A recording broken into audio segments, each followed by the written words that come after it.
Big Games All PowerPoint Night, May 2024. So glad to have you. We are so back. It's been 2 years since the last one. Welcome to the Museum of Human Achievement.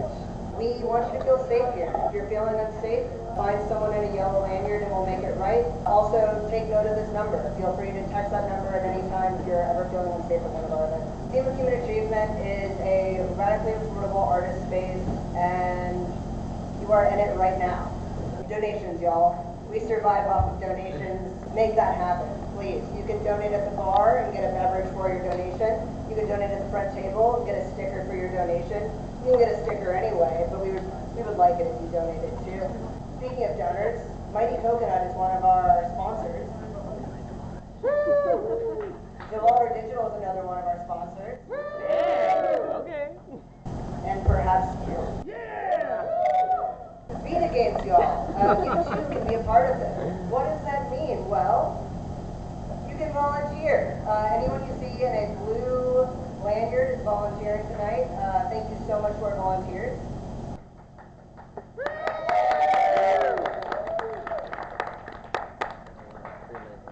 You can show your games. Anyone with a green lanyard tonight is showing off a game. You can join a committee. Anyone you see in a yellow lanyard tonight is part of one of the committees. And is there a fourth thing you can do? Yes, you can donate. Open calls right now.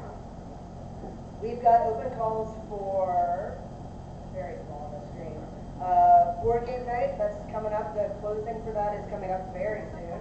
We've got a general rolling open call that's always open. And then for August, we're showing pride games. So queer games, gay games, LGBTQ+ games. If you're making one, we want to see it, we want to show it. Also, IGDA is putting on a booth at Classic Games Fest. If you would like to show at their booth, you can apply to do that. I posted the link in our Discord earlier. Show off your game to who knows how many people. And tonight's game is so small on here. Teddy's Inferno, Hyrule, Change of the Moon, Astro Duel 2, Every Letter in Oblivion Eve. Let's hear it for the games tonight.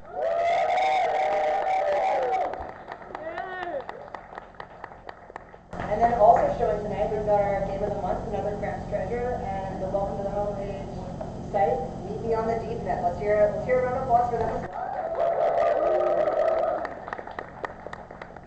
And now, for tonight's presentations. These presenters have not previously been announced, so I'm happy to be the one to show them to you. We got Molly T. Myriam F. James S. Wiley W. Emily S. Patrick R. Hunter A. Rose O. Lainey L. Nick L. And those are starting next. So, it's been really, really hot outside lately, and I'm just so sick of how hot it's been. So I'm really happy to say this is the last Games Off here. For this summer, this is the last Games Off here. You have to be straight out. Thank you. Come on up. Let's go. All right. Hello. I'm so excited to open tonight. We're going to have a slightly controversial topic. Not at all. Not at Final all. Fantasy XIV and Kingdom Hearts are the same. Agreed. And also, Final Fantasy XIV is better. Not agreed. I'm credentials. Who am I, Myriam, to make such a bold claim? I've played every single Kingdom Hearts game, including the mobile games, and spent money on those, so you know. I also received Kingdom Hearts 2 for my 13th birthday, and Kingdom Hearts 3 came out the week of my 26th birthday, meaning I literally waited half my life for Kingdom Hearts 3. That is not a joke. I also spent way too much time in Final Fantasy XIV, including housing and all the other things you can do, so you know.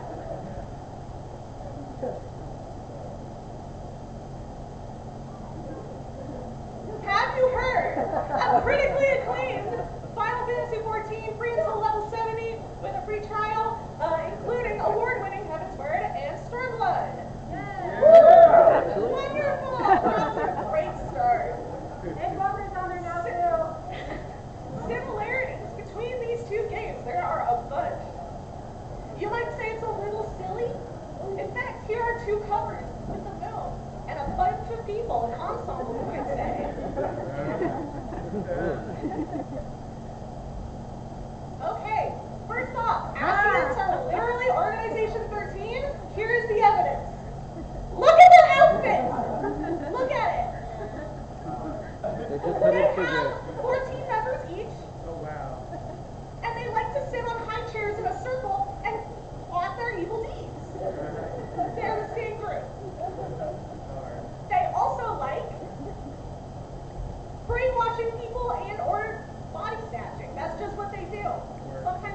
crossovers with children's things, crossovers with other video games, and crossovers with random other Final Fantasy games, regardless of how much it belongs there. All three of those things. Now, here is how Final Fantasy is as good as, if not better, than Kingdom Hearts. First of all, have you heard of Soken? I love Soken. His music is so goddamn good. I love Yoko Shimomura, but Soken is the next big thing in Final Fantasy orchestra and composers, especially now that Yoko Shimomura and Nobuo Uematsu are retiring anyways. Let's continue. Time travel! Hey, guess what? It makes sense. And we love it. And we love that blue cat man. And there is nuance. Light and dark. Light sometimes bad, dark sometimes good. Ooh, who knew? And it's not just because Maleficent said so this time. Customizable characters. You want to play as a female character who has substance? You can do that. Not counting Aqua, she's the best character in all of Kingdom Hearts, and I will die for her. Yeah. Lay down your life. In conclusion, if you like Kingdom Hearts, you should really try Final Fantasy XIV. I love both of these games so much. I do think that one of the best things about Final Fantasy XIV is that their music is all on Spotify and YouTube, and also you can just watch the cutscenes online. It's true. You don't even have to make a character. The other thing is they have made it so that even though it's an MMO, you can play pretty much most of the game single player at this point, except for trials, which are like every once in a blue moon, and most of them are not required. So that's my presentation.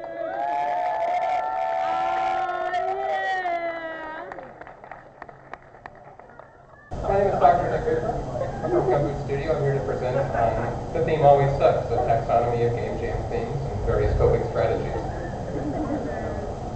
I'd like to thank the organizers of the Games Y'all PowerPoint conference on PowerPoints and presentations, and Moha for having us here. Oh, and the bit is I took this seriously. First, a few definitions. Hopefully you all know what a game jam is and what a theme is. A taxonomy maybe is the weird one. That's just the science of classifying and categorizing things. It's useful to help you talk about things and understand things if you have the names and the words to describe how things relate to each other. In this case, game jam themes. Why even have a theme in a game jam? It's been proven to be a creative stimulus. It's been shown that this constraint can breed innovation and creativity to have that constraint there. And having a central theme creates a shared experience that all the jammers can bond over in a game jam. For my methodology, I perused the internet for various game jam themes, 111 total, drawing from Ludum Dare, Global Game Jam, Rockies, GMTK, and some various EGADs and local Texas game jams that I participated in. Oh, I should note, why do I know about game jams? I participated in over 50 game jams at this point, and I have a lot of opinions about them. Okay. I performed a round of qualitative analysis on those themes, including open and axial coding, following the William and Moser tradition. That just basically means, in layman's terms, open coding is looking at the themes and giving them categories, your first take on what they could mean or what category they might belong to. And then axial coding is you start putting those categories in relation to each other along different axes. So let's begin looking at some of the categories of the themes. The first one, the most obvious one, is a functional theme. These are things like genres, mechanics, technologies, input modalities. These are very common, one of the most common game jam things you see. Some examples from various game jams, things like must use a button, must be a first-person shooter, a very functional theme. In contrast, there's flavorful themes. Themes that provide a flavor, a vibe, a setting, maybe some kind of subject matter. It could be personal, it could also be like what? Some examples of themes.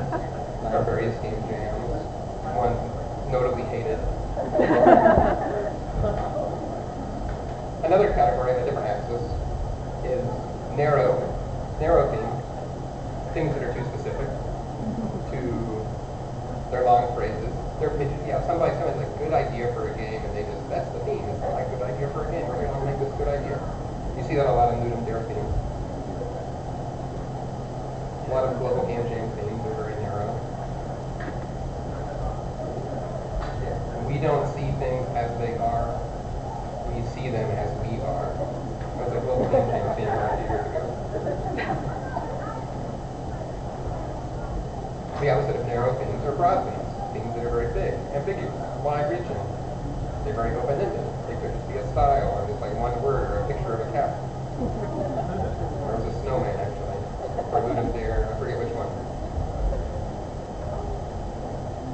Oh. Some examples of very narrow, very broad, open-ended themes, almost too big. The final category, or final axis to look at, flavorful versus functional, narrow versus broad, ones that suck. These are things that are bad, it's not good, too deep. Here's some examples.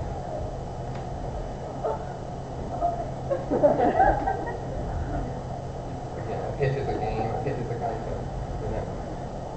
The opposite of that are, of course, themes that don't suck. It can be good, inspiring. No two games are the same.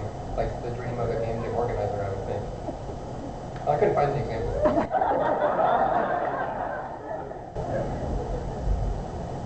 So, along the categories, you have to also think about the goals of a game jam theme. It could be to create cohesion, because you want to create a cohesive, like a mini mega jam, where they want all the games to be in the same category. It could be inspire innovation, or it could be to provide personal growth, just to inspire, create a stimulus for personal growth, and the goal of a lot of game jams. But you might say, Nick, really there are no bad themes, only bad developers. But I'd say there are always bad themes, and regardless, there are always good games. So here's some strategies to help you cope with a theme. One is to recontextualize the theme. Think of it. It may seem like a genre or functional theme, but think of it again as like a flavorful theme. What's the worst genre of game for a cowboy? Or what would be required for a cowboy to play a game? Like a lasso interface or a saddle controller or something, right? Think about, it may seem like a flavorful theme at first, but you can think about it technically.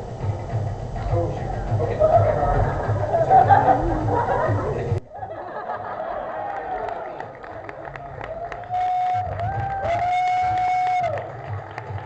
Hi there, I'm Molly. I'm an amateur mycologist / mushroom enthusiast and video game enjoyer.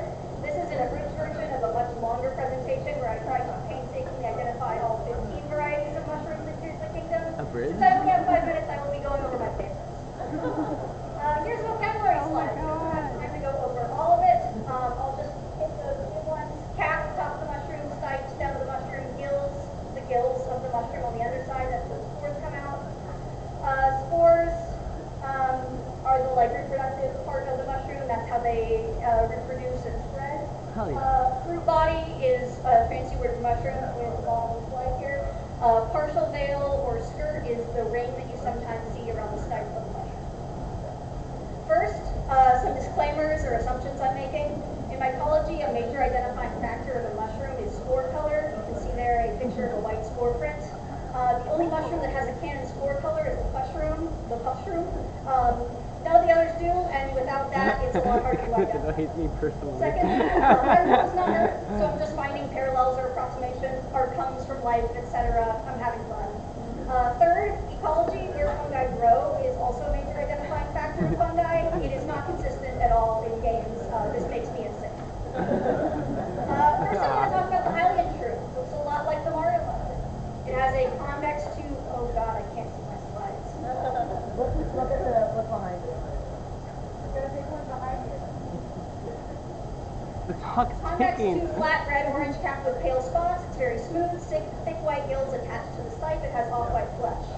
I couldn't find what this one is, but I know what it is not. It is not the fly agaric because it does not have a skirt. I would rule this as an oversight, except there's another mushroom in the game that does have a partial veil around it. So the developers know. Anyway, my best guess is that it was some form of russula. There's a red russula for an example, but there's some pictures. Next is the bright cap. It has a convex light purple cap that splits with age. White stipe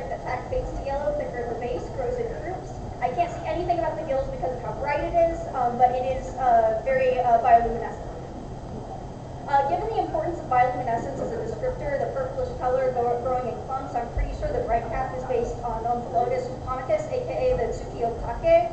Tsukiotake are really iconic in Japan and well known for their bright bioluminescence. They are also very poisonous and make you throw up and shit yourself and account for around a third of Japan's mushroom poisonings every year. Wikipedia blurb right there, the description is pretty dead on. Pinkish tinges, flesh is white, really bright bioluminescence, and they're just super there. Up next is the brushroom. Purple star-shaped cap with white central point, appears foamy, gills close to attach to the stipe. Stipe is smooth, fading from purple to gray blue, grows in droops. I thought this mushroom was going to be extremely hard. Now I have to settle for something random and be really sad about it, but there is actually a mushroom that looks like exactly like this in the real world. It's called the mauve-splitting wax cap, and it lives in New Zealand and Australia. Descriptors are line up pretty much exactly, other than the size, and then it doesn't actually make you run faster in real life. I'm pretty sure it's toxic. It also grows in leaf litter rather than on sheer cliff faces like in Tears of the Kingdom. Next up is the iron shroom. Dark brown green cap, golden margins, off-white flesh, extremely thick, distinctly club-shaped stipe, and gills decurrent. Also, they're described as being extremely tough. I said that this was probably a local Paxillus. They're known for having huge, tough fruit bodies, and what's really interesting about them is that they are very rot resistant. Leucopilus, Paxillus albissimus in particular, is known to basically just not decay due to natural antibiotic properties. They're technically edible, but apparently they smell bad and don't taste very good, so I wouldn't recommend it. Next is the stemella shroom, waxy-looking bell-shaped green-yellow cap, thick yellow-white gills slightly attached to the stipe. Stipe is thick, darker towards the base, and they grow solitary. Special note, the Japanese name is Ganbaridake, which roughly translates to do your best shroom, which I think is pretty good. Given the waxy-looking cap and green coloration, I'm going to just say this is the iconic parrot wax cap. It's not a very one-to-one comparison because parrot wax caps are pretty small and fragile. They're technically edible, but not great because they're slimy, and according to some guy on Wikipedia, eating a bunch of them can make you sick. Original research, question mark? They have worldwide distribution. If you ever look up like top 10 craziest mushrooms, then parrot wax cap is probably going to be on there because they're so cool looking. Some closing thoughts on this. My major takeaway is that there is a confusing lack of boletes.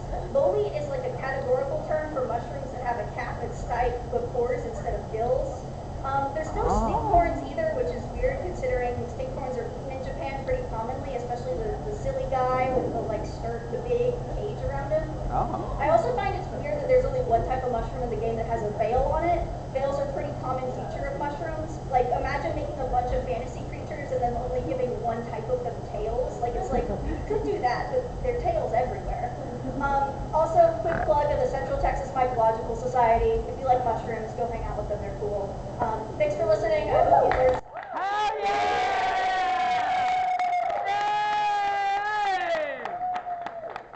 What am I talking about again? I don't remember.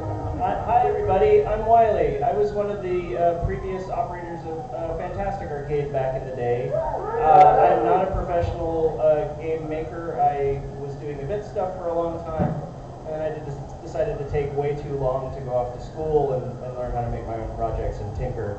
So I got gently drafted to do this. I didn't know what I was talking about, so I just took all the screenshots on my desktop and dropped them in a folder, and then forgot that I was doing this until maybe today.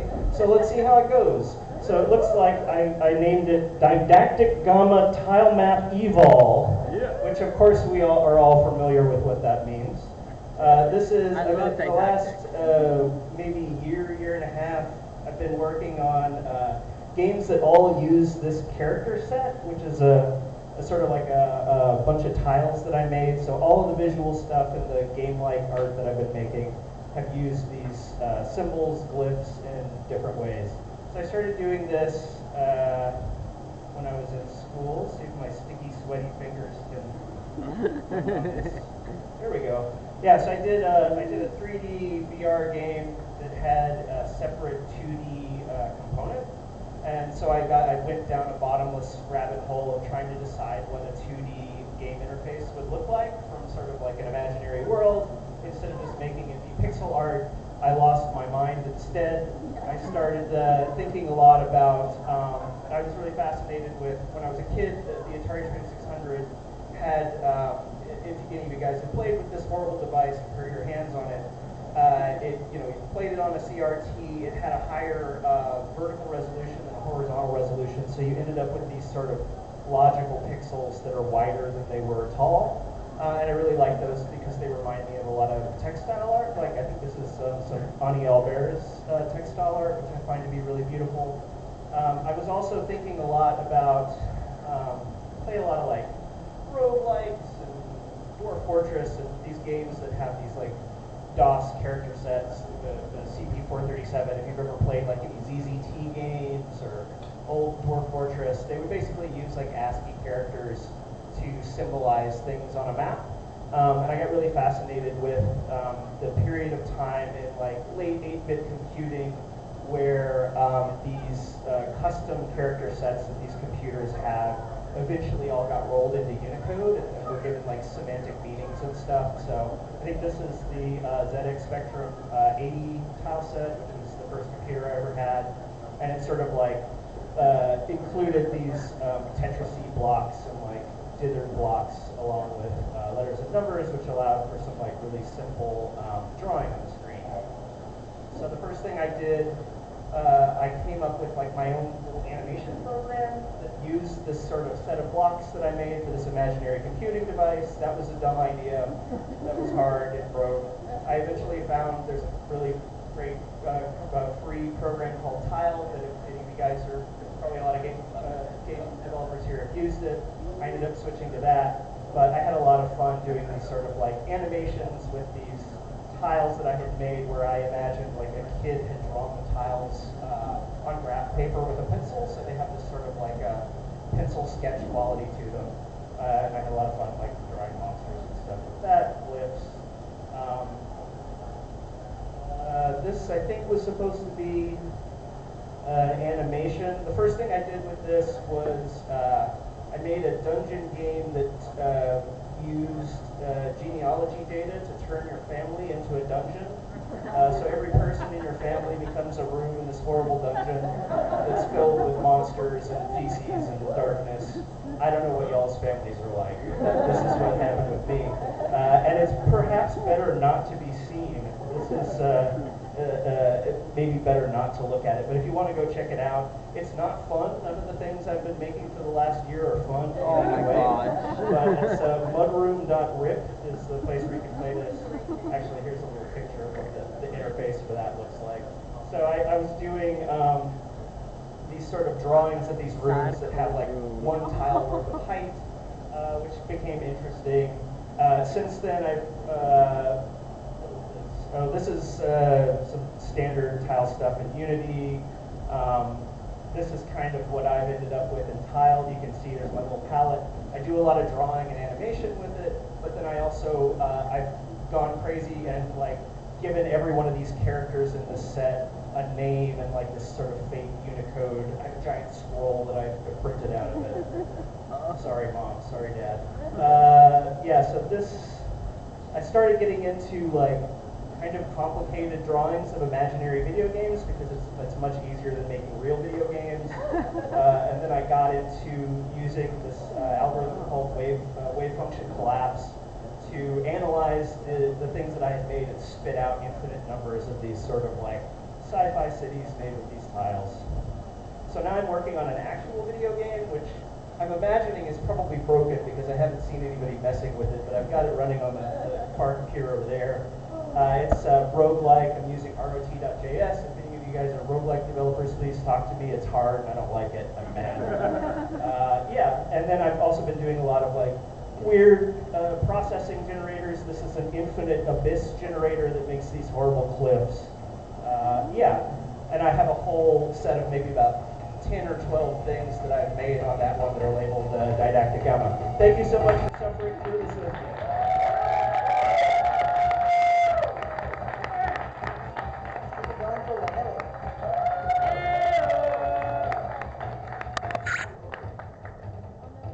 Hey, hello everyone. My name is Patrick, and I'm here to talk about what's going on with Beanie Babies these days. So the big thing people are asking is, is my Beanie Baby valuable? Everybody's getting collections because people are dying that collected them. And so the answer usually is no. Probably. It depends. And when you tell people this, they're like, well, how can you tell? And there's some ways you can tell. These are all the different hang tags that appear on Beanie Babies. If you're looking at them, they're generational, and only the first 3 are going to be worth really anything. Anything that has a star or like mess on it is not going to be worth anything generally. This one is a Beanie Baby that has no star or anything. Those pre-generation Beanie Babies didn't come with the signature poems. They didn't even have birthdays, which is really sad for Track the Mouse. It was retired before it could get a birthday.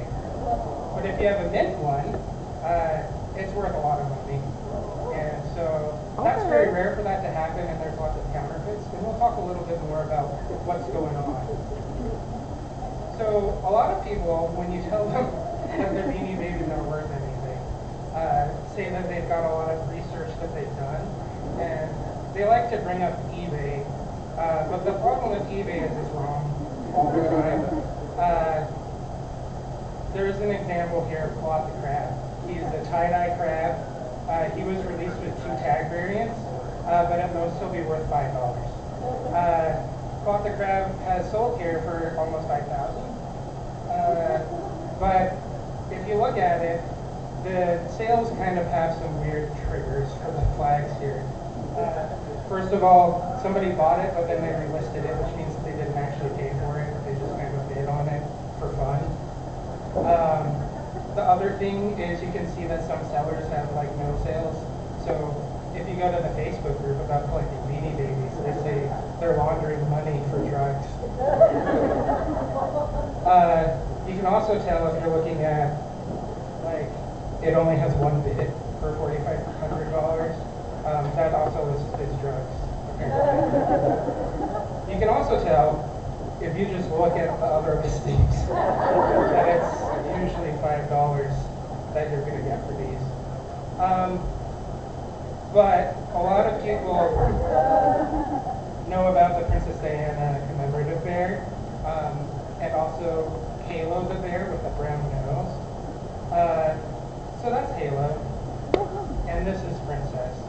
Princess was released to like 250,000 were made in the first run, so it's probably going to be worth $5 to $10. There are some that are worth $200, but that's generally Canadian ones that got imported, and so they have an extra tag, which adds value to certain collectors. And then Hallow, all Hallows have brown noses. But it's a misinformation thing where the internet likes to feed off of the echo chamber of wrong information, and Hallow, everybody has this Beanie Baby, and they think it's worth $25,000, but it's $2 to $5. But what about the teeny Beanie Babies from McDonald's? So a lot of people have these still in their packaging, and they think that's great, but even in package, they're 50 cents. There's like millions of these that were made. I collected these recently, and people were sending me extras because they did not have anybody interested in purchasing these. Now we do have to talk a little bit about like what makes a Beanie Baby actually rare. And aside from the tag generation, there's 2 different categories of rarity when it comes to Beanie Babies. So first you have non-retail, so these are kind of promotional items outside of the Princess Diana, because those were retail, but kind of marketed as not. And then you have the regular retail. And the interesting thing when it comes to rarity is that rarity doesn't always contribute to value. So if we take a look at this non-retail Beanie Baby, this is probably what most actual collectors would say is the most sought after, and it's the Chef Robuchon Beanie Baby. It was released at some special fancy restaurant in New York. It sells for about $10,000. I think there were like 50 made, and a lot of people didn't keep them because they just wanted to eat them. This one's a prototype Beanie Baby, so prototype Beanie Babies are technically a lot rarer because there's only one of them made, but people don't really care as much about that because they like the title associated with the worship. So this one's 8,000 about. And then we've got the actual retail ones. So this one is technically the rarest retail because it was released 1993 without tags in the UK. And then the most sought after, so most valuable, is royal blue peanut gallic. And so that's what I've got. This is me, and these are my favorite Beanie Babies.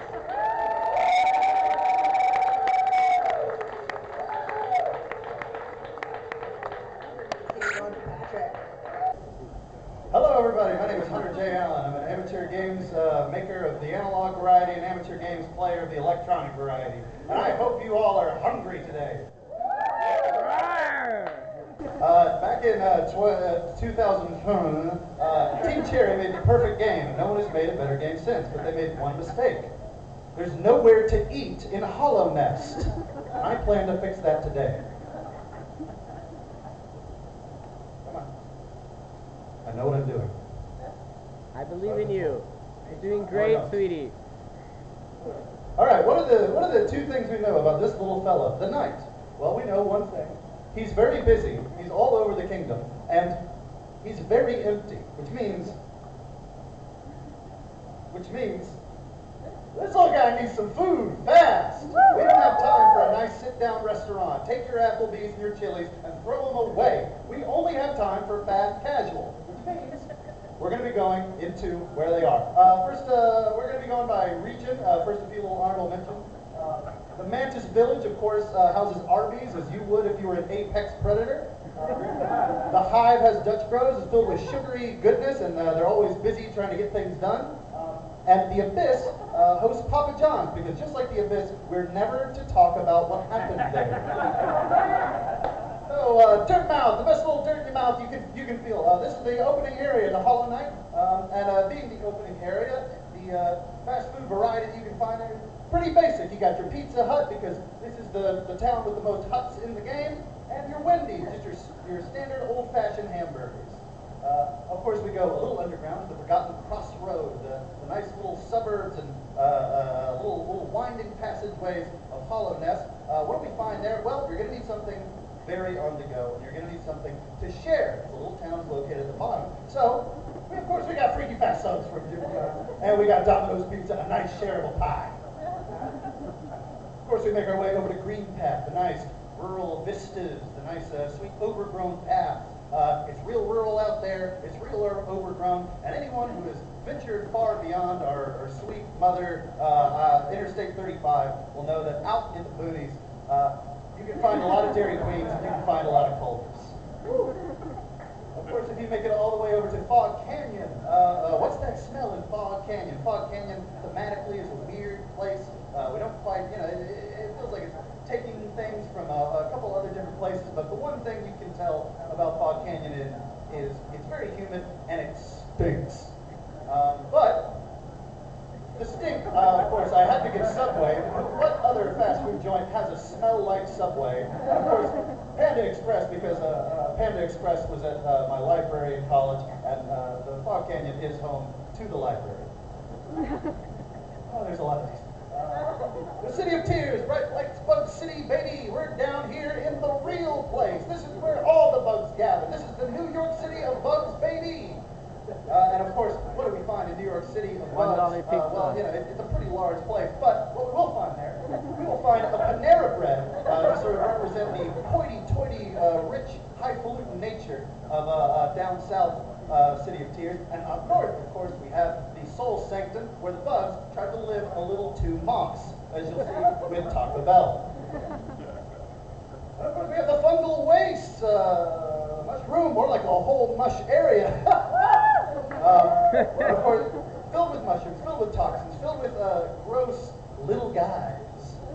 And so what do we find here? We, of course, have Whataburger to commemorate the mushroom Swiss burger, and of course, KFC, the filthiest place you could ever go into. Period. We got up to Crystal Peaks, all the way up there at the top on the far right of the map. And of course, Crystal Peaks, very also rural, but in a different way, a sort of Appalachian way, a sort of mountaineering way, lots of mine of crystals. You get the idea. And of course, what we find there is Dunkin' Donuts. Sonic, I don't know if you know anything about Appalachia, but lots of Sonics there. They love their Sonic. And Dunkin's, of course, to fuel the hard-working folks of Crystal Peaks. We get over to the resting grounds. This is the resting grounds. This is where fast food goes to die. And so, of course, we have our sweet showbiz pizza. We have the Royal Waterways. You don't want to go here. This is a sewer that has a fancy name and its own title card. Gross, ew, yuck. And of course, for that, we have Long John Silver's and Church's Chicken. Kingdom's Edge, all the way on the other side in the boonies. This place is absolutely abandoned. It is a terrible place to be. And of course, up top of Kingdom's Edge, there's a large fighting arena built in the corpse of a bug. And, you know, I think large fighting arena, place you can eat. Of course, it's got to be. Oh, no. Did I skip past it? Yeah. It was Waffle House and Chicken. Of course it was! Fighting Express. Nest, the place where all the spiders of the game live. This is a creepy, crawly, spooky destination with lots of winding dark paths. And when I think winding dark paths, I think of dead strip malls. When I think of dead strip malls, of course, I think of Auntie Anne's pretzels, and of course, Jack in the Box, because, and here's a little Hollow Knight lore for you, so, the mask maker lives there, and it's my canon that Jack of Jack in the Box is a character from Hallownest. You can talk to me after this. Of course, here's all the play. I heard music, right? I'm getting played off, right? Yes. Okay. Sir. I have so many. Pizza Inn, there's too many. We got Pizza Inn. Who knows Pizza Inn? Nobody, because who knows how to Ancient Basin, of course, home to the White Castle. We have White Castle. How many minutes do we get?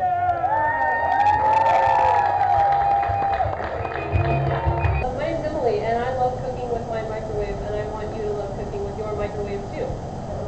So, let's talk about what's in a microwave and how it works. First, you've got the magnetron. The magnetron makes the microwaves, which are the short radio waves that actually cause water molecules to vibrate, which is what makes the heat happen in the microwave. Then you have a ventilation system that moves hot air through your microwave, and you also have the turntable, which allows your food to travel around the microwave and get access to all that hot air. So if you are using your microwave and you're setting your food in the center of the turntable, you're doing it wrong. Put it on the edge of the turntable so it can travel. Yeah, right? There's a moisture sensor that detects steam. So whenever the food you're cooking produces steam, a lot of the automatic functions in the microwave, which we'll talk about in a second, know to reduce the power level or to shut off completely. And power levels adjust the amount of time that the microwave is using full power, so it works just like an electric stove. It's not actually like operating at 30% power. It's operating at full power 30% of the time, unless you have a Panasonic inverter microwave, the Cadillac of all microwaves. All right, here's some microwave control panels. It's really hard to see. Hang on. Yes, I have circled the potato, popcorn, and pizza buttons. Try them, please. I actually used the potato button last night to bake a sweet potato in my microwave, and it was absolutely perfect. Oh. You take the sweet potato, right, cleaned, stab some holes in it with a fork, put it on a plate on the edge of the turntable. Potato. It just starts. Goes around for a minute, produces steam. All right. 2-minute timer appears. Perfectly baked potato in like 5 minutes. Are you kidding me? I am not kidding you. That's insane! Microwave can do so much more than you are asking it to do by using it at max power in 30-second increments. Try all the buttons. There's also the popcorn button. I recommend trying it. You might find that it doesn't work as well as following the instructions on a popcorn bag, but then you'll know, right? Just try it. Pizza, I've honestly never used. My microwaves have never had it, but I don't want to try it. Why the heck not? Cool. Yeah, so take your time. Really, the thing that causes disappointment with microwave cooking is cooking too hot too fast. Fish stinks in the microwave because there are fatty oils in it that oxidize, and that's what actually stinks. So you can use a lower power setting to cook fish and not offend your coworkers. I've done it on multiple occasions. Coby there has never complained. Oh yeah, if you're cooking like a stew with potatoes in it, those potatoes will pop, right? If you're cooking at max temperature, it's a big dang mess, right? It's because you're producing too much steam in the center of the potato. potato too quickly, and the outside of the potato is still firm and not softened. You have to give it time to all soften. Otherwise, it's just going to go, oh god, that's a lot of steam. Bad news. So take your time. The sad thing about this presentation is that I can't actually tell you how to use the power settings on your microwave because it's different on every single microwave. So sometimes you need to hit like power level, and then a number, and then time cook, and then a number. Sometimes it's the reverse. And if you have a certain model of Panasonic inverter microwave, you have to press power level until it goes down to the power level you want, and then you press the time. So figure out how it works on yours. You can find out your microwave model by simply opening the door, looking at the giant white sticker on the inside of the door. Make and model are right there. Google that with the word manual. You're good. Yes. Also, add water before cooking. You're going to lose water. You're going to lose moisture when you store things in the refrigerator. You're also going to lose moisture when you're actually cooking because it's producing steam and it's evaporating. So add some water beforehand. Also consider covering what you're cooking so that it can retain the steam that it's actually releasing. And also, as with anything, if you're cooking in the oven, on the stove, whatever, there's going to be some splatter, so it also just makes cleanup a lot easier. Okay, this is my final slide. It's just a table of some common things that I cook and the power settings that I use. These are not necessarily Rice? It's what works for me. Rice can be absolutely delightful coming out of the microwave. Add a teaspoon per cup of water, and be sure to actually stir when it's halfway or like 2/3 of the way through cooking. You don't just set something in a pot on the stove and walk away. You stir it. A microwave is exactly the same as all the other appliances in your kitchen. Is this uncooked rice or is this cooked rice? This is pre-cooked rice. I am assuming that you have that you are using your microwave like most people, and that it is mostly for reheating things. Quick note that I did include chicken breast and kolaches, even though those aren't things that I regularly reheat, because I want to point out that you can also put water on all sides of something or wrap it in a damp paper towel. Bread products and meat can actually come out of the microwave pleasantly soft. And like I've reheated kolaches, days old kolaches before, and they're like brand new. So please give it a try. Come talk to me over there if you've got any questions. I love talking about microwaves.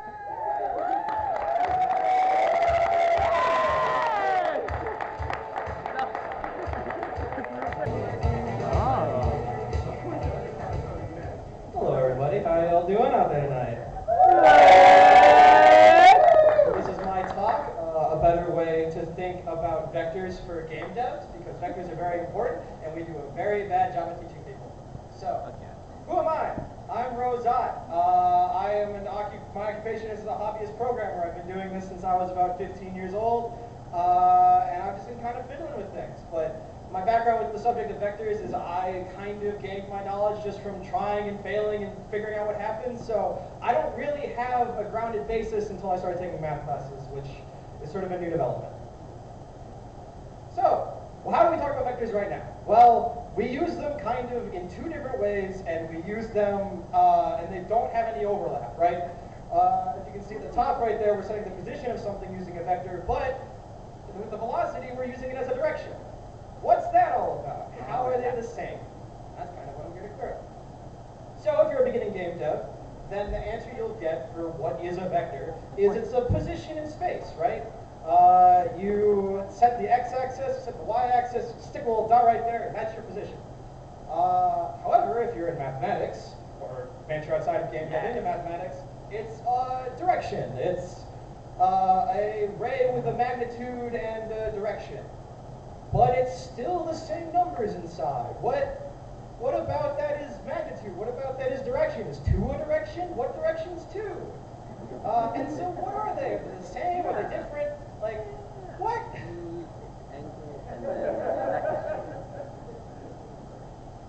It's both. So, one important thing to know about vectors is vectors are relative. We normally, when we talk about vectors, we talk about them as sort of relative to the origin. So the point 2, 3 is 2, 3 away from the point 0, 0. But we can also use the vector 2, 3 to describe a point local to our little guy right there. That point is 2, 3 away from our little dude. And a direction is also relative. It is relative to some kind of starting point and then to an end point. We use the arrow there just to show we're moving from some place to someplace else. So by direction, we just mean where were you before, Where are you now? How did you get there? How did you move? So we don't even need the arrow. It's there because we're trying to figure out where in time we were, but you can get rid of it. I'm not your dad. Don't keep it. So, what's a better way to think about vectors? It's the answer to a question, where am I? Where am I trying to get to? You can just keep adding them. You know, you move around. It's great. Thank you for listening.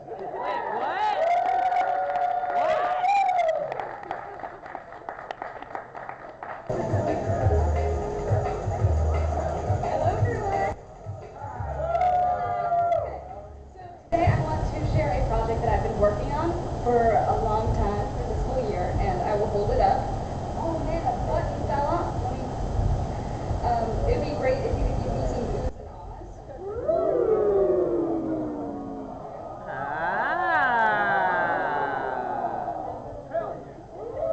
So this is an RFID game console. It's something that I invented in my brain.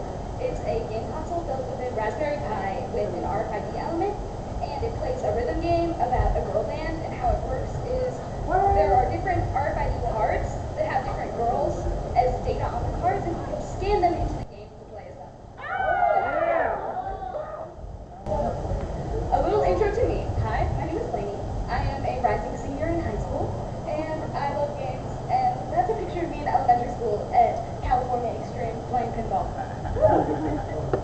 And my design inspiration for this game was I played a lot of games with dedicated hardware, and I love rhythm games. That's Love Live School Idol Festival, Addicted on my phone. And my other inspiration was Aikatsu, which I saw on social media, which is a Japanese arcade game where there are cards and you can scan different outfits into the game to put them on your character when they do a musical routine. So here were some of my first sketches. I wanted to make sure to highlight that the game had a flow state when you're playing. That's really important for rhythm games, when it's not too boring, but also not too frustrating.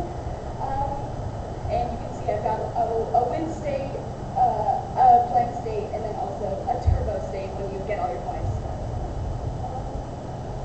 There should be a video that plays, but there it is. So I programmed this game in Lua because you can't run game frameworks on a Raspberry Pi. No, game engines. So I used a framework. I know we've got some Love 2D fans in the house. This is an example of when lazy design is good design, because I realized very quickly that it would be easier to randomly generate a note map than to have to painstakingly put each note in the game. So I did that, and now it's more fun for the player because you can replay levels all the time, and it doesn't get boring. Also, another thing I had issues with is because Raspberry Pis, they can be kind of slow because they're very small single-board computers, that I wanted my game to run on position in the song and not on frame rate, because if the frame rate lags, then the whole game will get out of sync. So I used this great library called Love BPM, and I was able to split up my song and get everything animated to the beat, and it's super cool.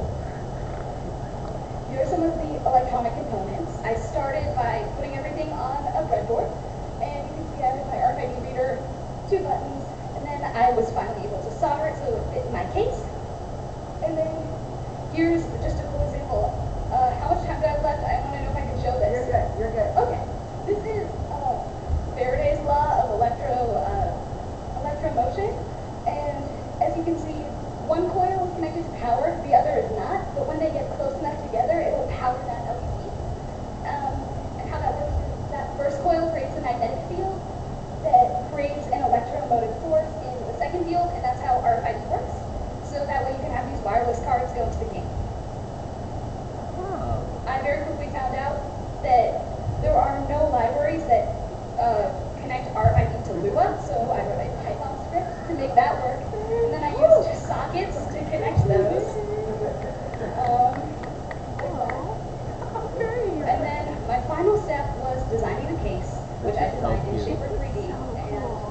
And I started by focusing on making everything fit in the case because there are a lot of different aspects.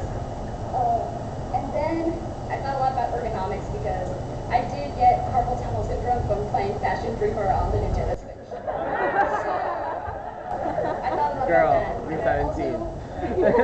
not be getting her Shiny prize. buttons because I wanted it to be super cute. And that is my presentation of my game. If you guys want to hear more about it, you can that's my LinkedIn. Please Girl. find me on LinkedIn. Are you at high school or college? Remind me. Also, Why the fuck do you have a LinkedIn? you can play my game if you want to. Incredible. Let's hear the Lainey. Hello, my name is James, and today my presentation is about how to find events and attend them so you stop complaining that you never do anything.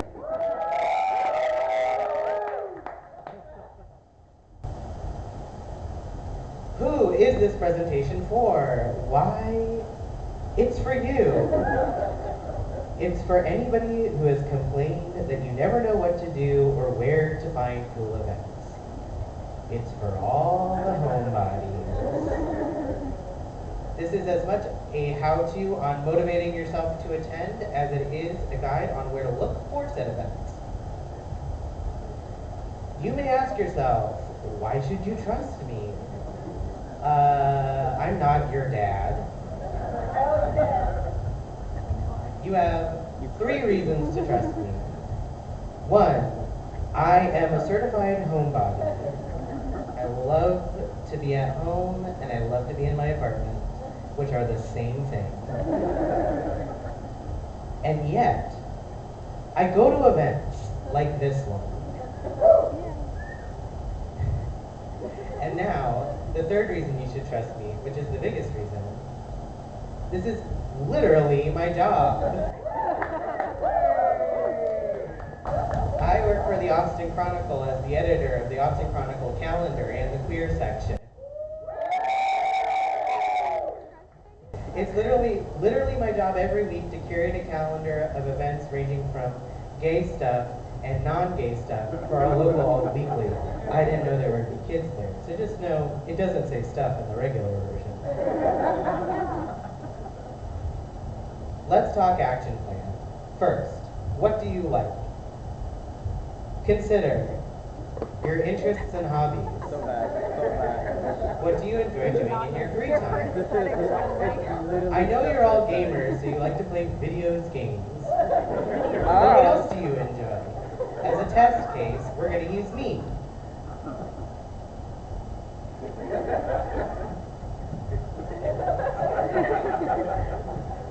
I like to write, see movies, and hang out with weird people. That's really me at a drag show. So think about the type of thing that you like to do, and that's your starting point for the type of events that you're going to be looking for.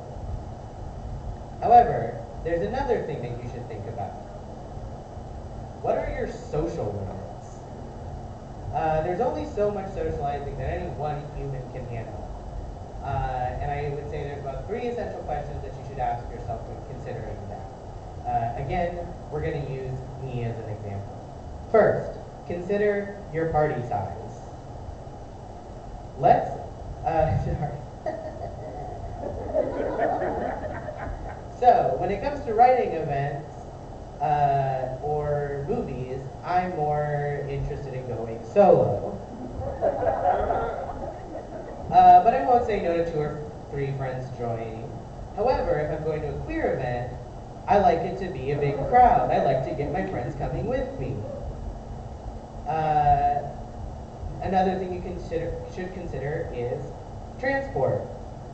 For pretty much every event, personally, I like to drive. But I have friends that like taking the bus or ride shares. I couldn't find a funny picture of a ride share. That'll affect the type of events that you go to because it's going to affect whether or not you need parking, whether or not you get there on time, that sort of thing. Now we're going to get to the most controversial part, which is crowds.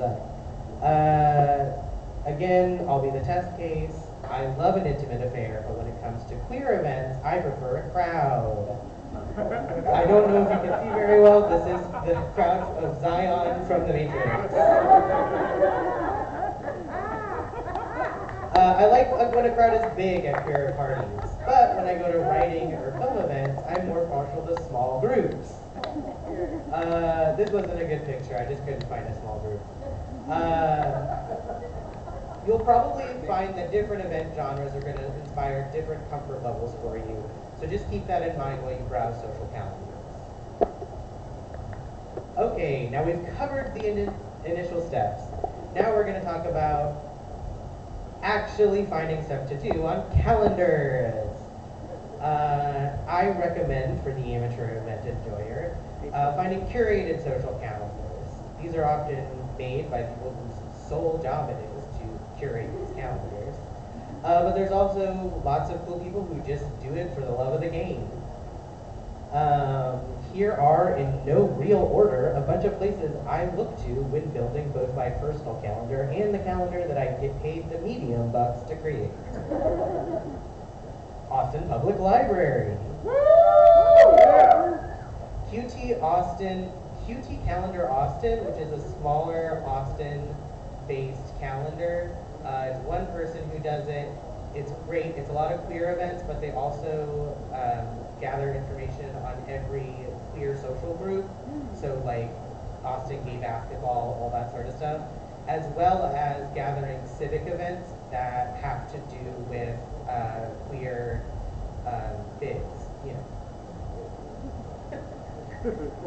This one's a regular one, Who, What, When, Where, Austin. We all know they saved all of our butts during Winter Storm Uri by posting where to get tacos. Hyrule Film Club is a great place to look. They're always doing film screenings. They keep it pretty small, which is great. You can look at Cute Unity, which is the column I write every week. It's only queer stuff, so that's good. You could read the Austin calendar, Austin Chronicle calendar. I write for that too. You could go to the Austin Film Society calendar, which is a calendar that is for the Austin Film Society Cinema. Oh, you could go to moha.wiki, which is the website for this. You could go to the Book People. They have all sorts of reading events, not just book clubs, but also events where your favorite authors come and sign your book. You could look at the Little Gay Shop, which always have incredible calendar listings, not only for their own events, but they also pop up at various drag shows. Oh, also, you could just follow the social medias of the performers, artists, and creators in your town that you are interested in. They post about their events constantly. I know this because I follow all of them. And I also know this because I know you guys are not looking at them because you guys are always saying, oh, I don't know what to do. I wish I knew when this drag performer was performing. I'm like, babe, they have shared the same candle flyer so many fucking times. I cannot tell you enough. Just follow the people you're interested in. Okay, here are the frequently asked questions that I got because I read your mind during this presentation. What if the event is bad? What if the event sucks? This will happen. I don't know what to tell you. Sometimes stuff is bad. You can take all the precautionary steps and still end up in a room full of duds with only weird off-brand beer to drink, and or juice if you are not 21. In that situation, you can just bail. The more bad events that you go to, the more experience you're going to get, and the more red flags you're going to recognize about bad events. Some that I would suggest to you is if they use AI art for their flyers, if the copy's not clear about what the cover charge is, or if you go to the person who made the event's page and they like are really defensive of Elon Musk, who makes bad cars. Now this is a tough one. How do I cancel in an elegant and cool manner? The answer is you can't. There's no elegant and cool way to say that you're bailing. The best way to do it is just own up to the fact that you're kind of weaseling out a little bit. That's fine. But just say that you're sorry once and leave it at that. No one likes being canceled on, but majorly nobody likes when you keep bringing up that you're canceling. Just know that if you cancel now, you should probably make a concerted effort to go to the next thing that you have planned, just as a show of goodwill. It'll show that you're prioritizing the person and that the previous flaking was a one-time deal.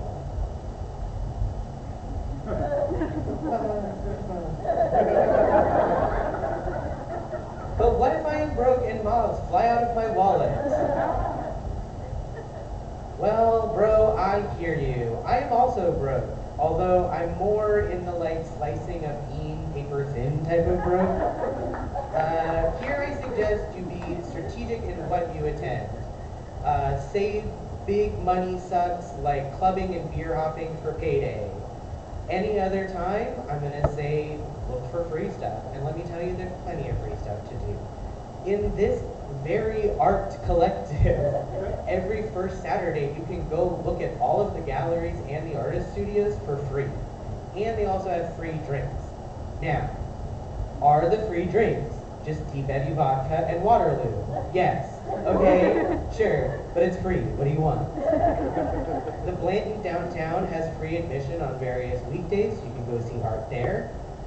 Good Luck Have Fun is a gallery that's inside of a garage that you can make an appointment for to go see for free. And you can also straight up just have an event at your own apartment. I know it's not technically going out, but you're making an event. You're inviting people over. You tell them, hey, you bring a snack and a drink. Now you cut your budget in half. You don't have to worry about that. And then the big bill you run up at Alamo Draft House just fucking shrinks to the price of whatever fun treats that you have. In conclusion,